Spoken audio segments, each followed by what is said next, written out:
Mirage III shuddered as if struck by a hammer. Lieutenant Esteban Rivas felt the aircraft dip, instruments screaming red. A plume of smoke trailed behind him, whipped sideways by the brutal South Atlantic wind.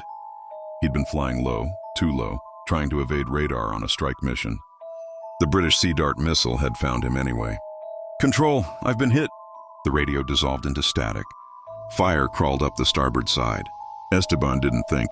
He pulled the ejection handle. A violent punch hurled him into the open sky.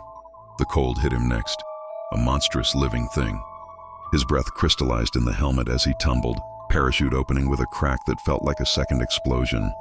Below him, an endless steel-gray ocean, and impossibly, a ship. White ensign British. He expected water, immobilizing, killing cold. Instead, a gust of wind swept him sideways, dragging his chute toward the rolling deck of a Royal Navy frigate.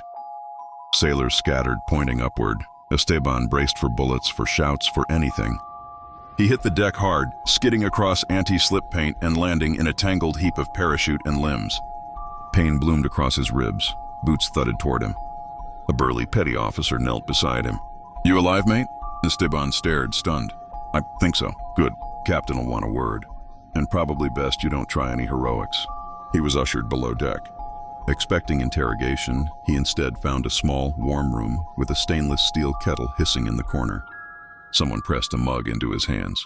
Tea, very British, very hot, almost painfully so after the icy wind. "For shock," a medic said simply. "Drink," Esteban sipped. The warmth slid down his throat like mercy. On the bridge, sailors speculated about him, laughing softly. Some admired his luck, others his flying. No one spoke to him like an enemy.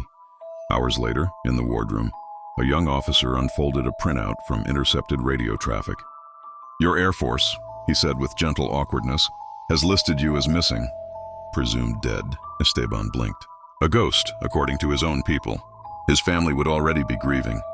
He imagined his mother wearing black, his squadron mates toasting him with something strong, saying he went down bravely. Meanwhile, he sat here, wrapped in a borrowed blanket, drinking tea on a British warship.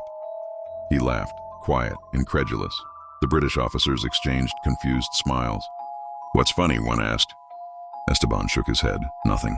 Or everything." He raised the mug slightly, half salute, half surrender. "To being dead," he said. "It's not as bad as I feared." And for a moment, in the middle of a violent, freezing war, the room softened with a strange human warmth. Hot tea shared between enemies floating on the same cold sea,